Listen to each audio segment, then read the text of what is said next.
taller mic for John. Yes, yes. Can you hear this okay? Is this working? Well, one of the most... Okay.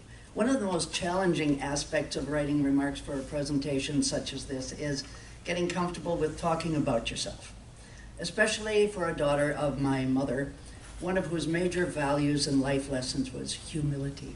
Don't talk about yourself, and don't put yourself forward. People will think you're showing off.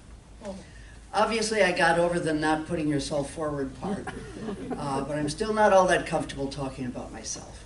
However, talking about our spiritual journeys in UU has become a valued and informative part of our sharing tradition, so within that context, I will take a deep breath and proceed.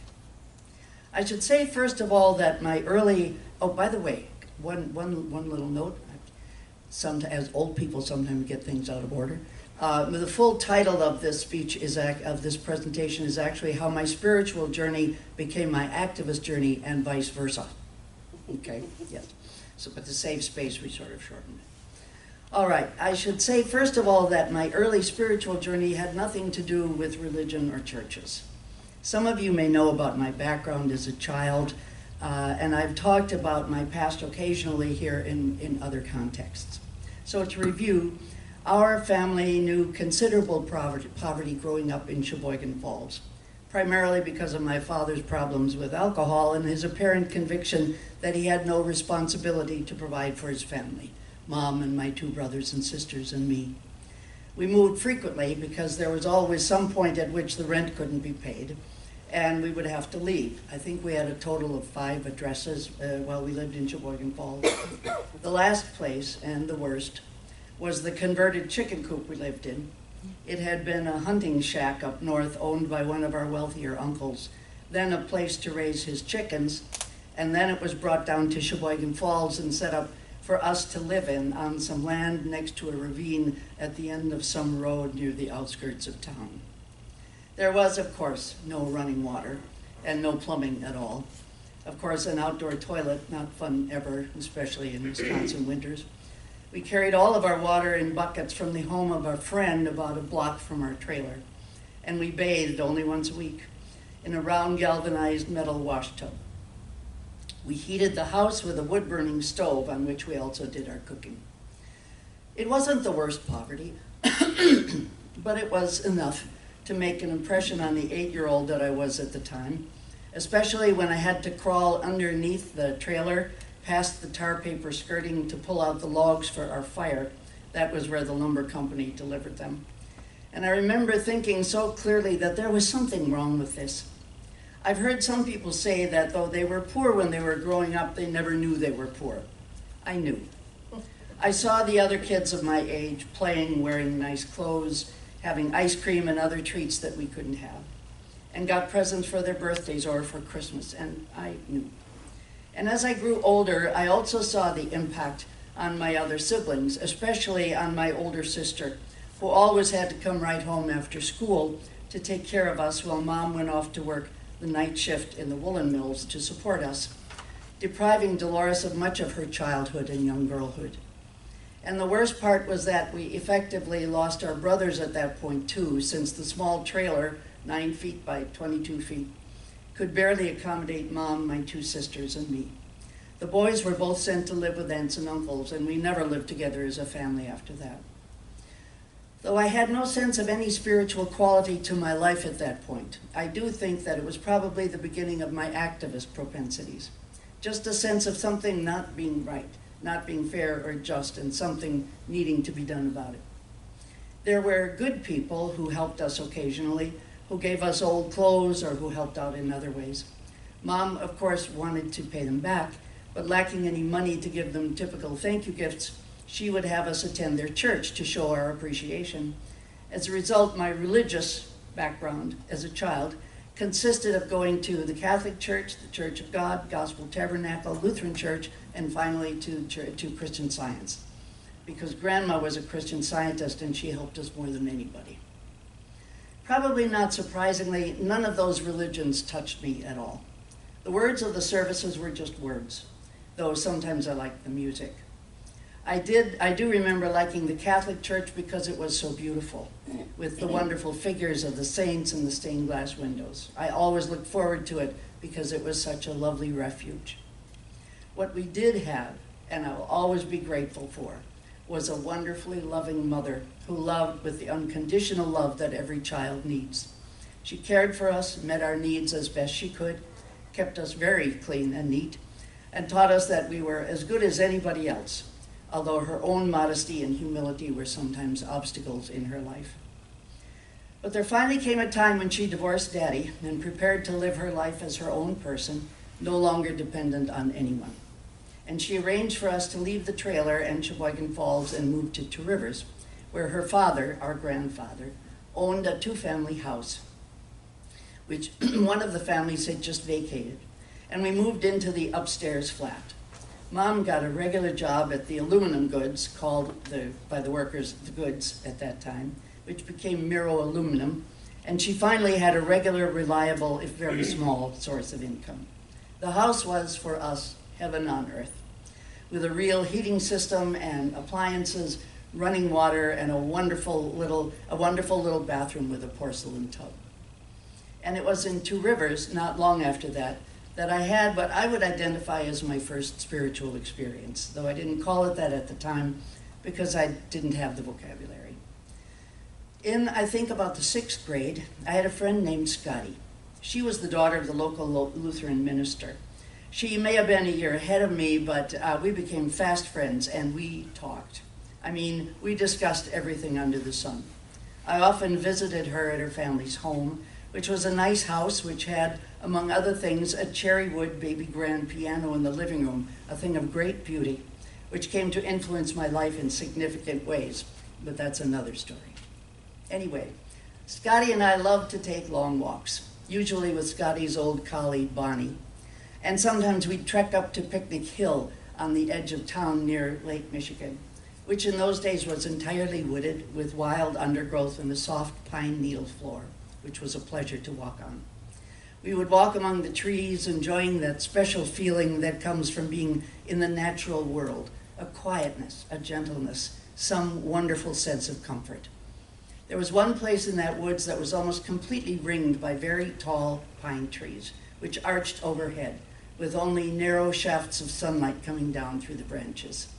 We called it the Green Cathedral. And then we would go out of the woods and sit on a gentle cliff overlooking town, eat the lunches we bought, and talk about the world and what we planned to do with it. I think it's not coincidental that that Green Cathedral and the rest of that small piece of untouched natural world afforded me my first sense of real spirituality, though again, I didn't have words for it at the time. I just knew that it was something that I loved and respected, and that gave me a sense of something wonderful and larger than myself, which was a feeling I had never had in any of the churches I attended. Sadly, Scotty left not long after that because her father took a position with a church in South America and never went back to Picnic Hill.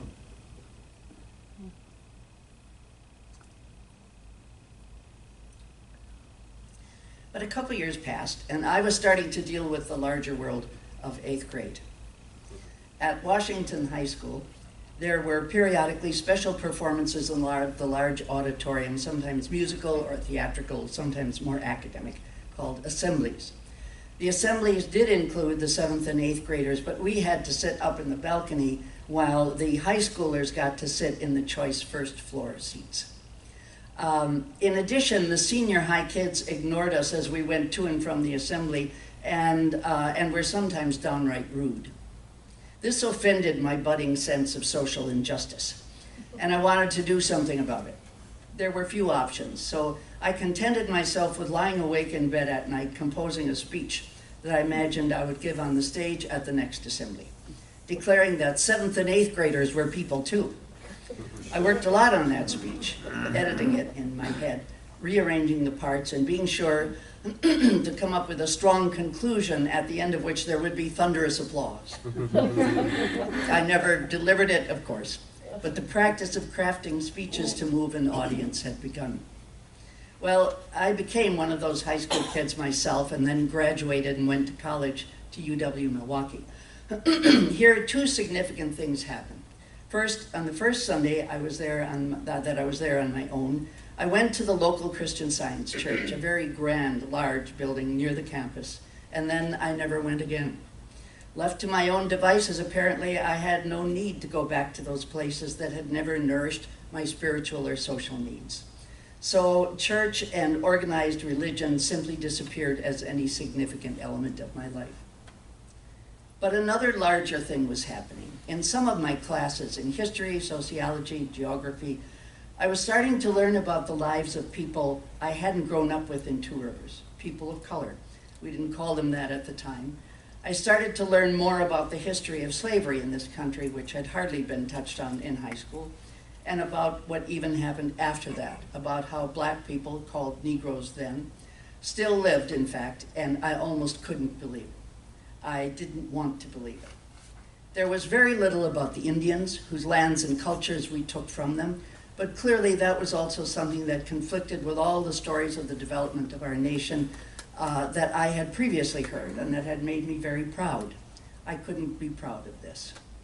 In addition, the history lessons also expanded to the rest of the world, and then, among other things, I learned about the Second World War and about Hitler's Germany and what he had done to the Jews and others, learning about the hatefulness and brutality that the human race was capable of, and I was having a hard time dealing with it. One thing I believe helped me to hold on to my sanity and stability, and that was another experience like Picnic Hill.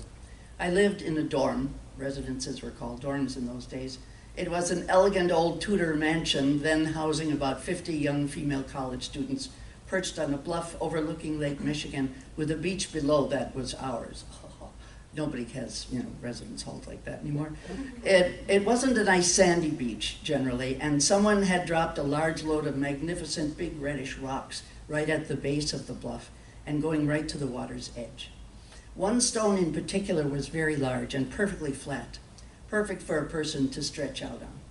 And when life got to be too much for me, my studies, my roommates, all of these new painful realities I was learning about, I would go down to my rock. There was almost never anyone there. There were no steps down to the beach, and you pretty much took your life in your hands, feeling your way down the steep wooded incline. Then I would stretch out on the rock, warm from the sun, and close my eyes. The water was close enough that a few drops would spray on me, and I'd listen to even feel the rhythmic, comforting, whooshing sound of each wave coming in. And I would go back to the dorm feeling healed. My grades in my freshman year had been pretty good. Not the straight A's I'd always gotten in high school, but a solid 3.0 for both semesters. The next year was 2.8 for the first semester and then 2.3 for the second.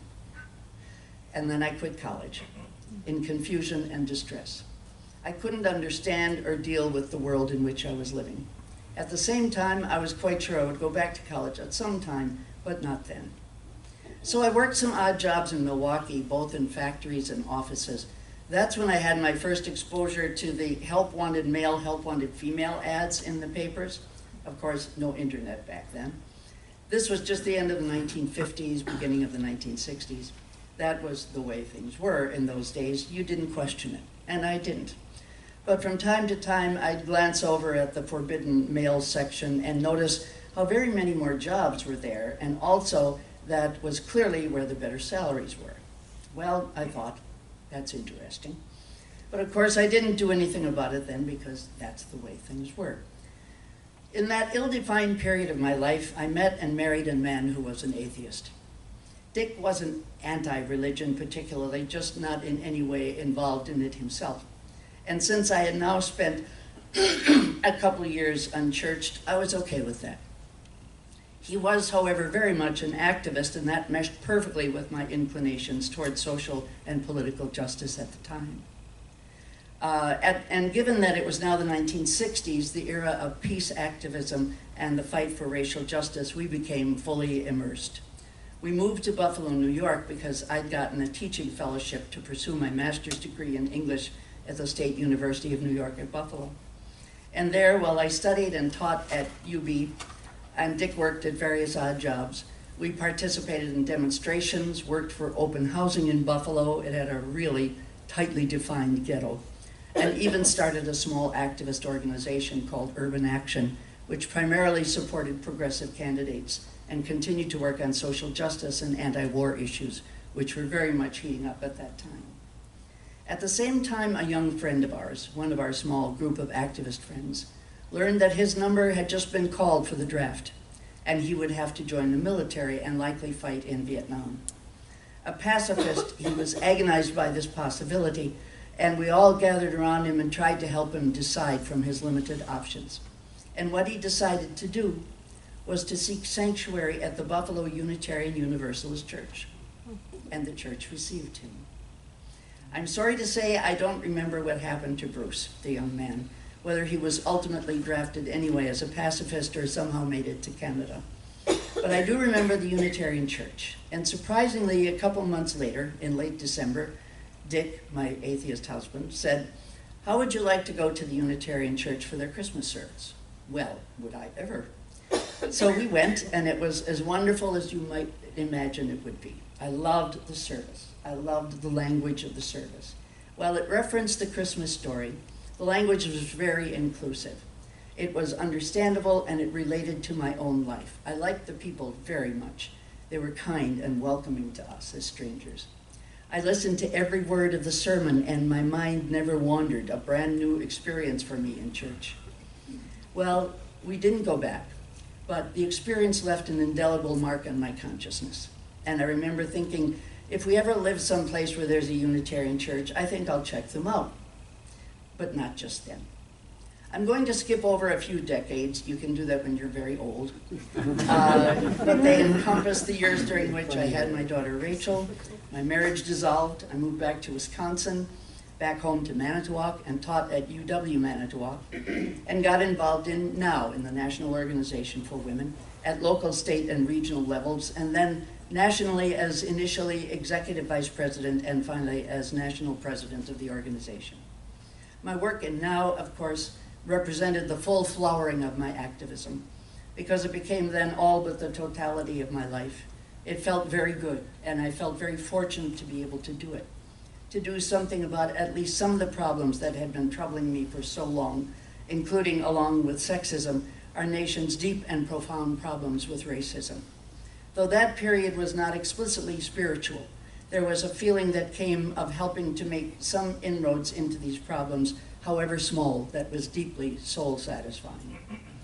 I will also mention that during that time in DC, my ex-husband came to care for Rachel as full-time parent, because as president of NOW, my work often took me away from home and around the country, and there was no way I could provide the consistent care for Rachel that she needed.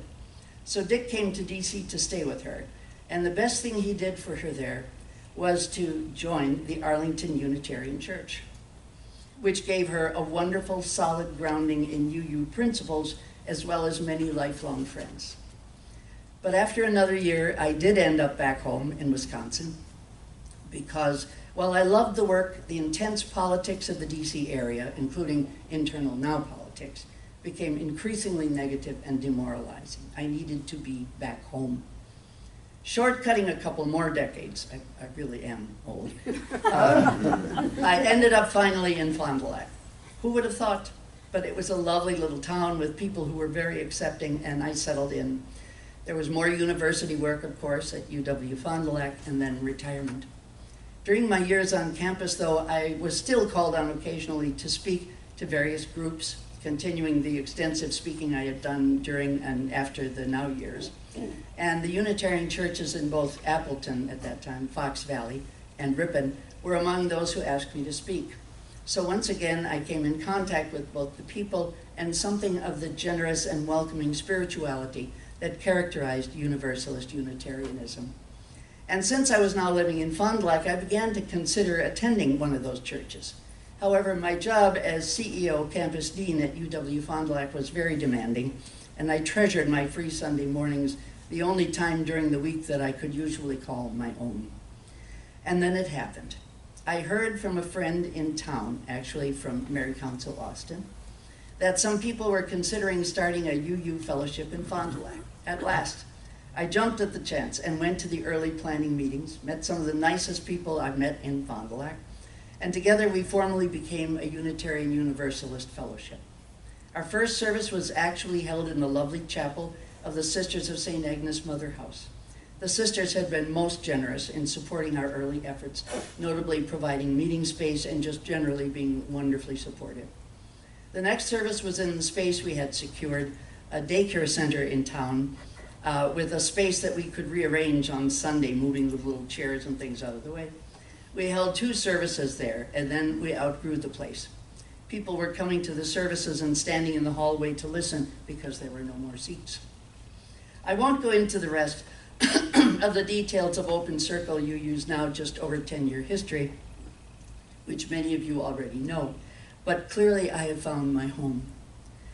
And of course, UU's commitment to social justice meant that my need to work in those areas and my need for some spiritual content in my life had finally come together in a real community, a profound human need that I had felt for a very long time.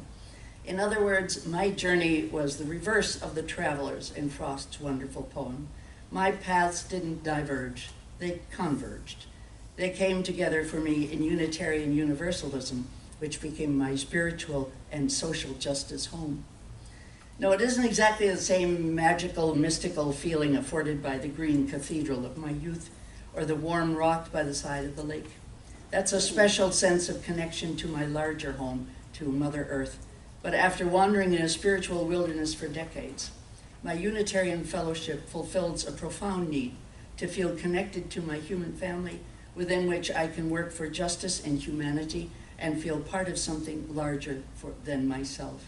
And for me, that has made all the difference. I thank you.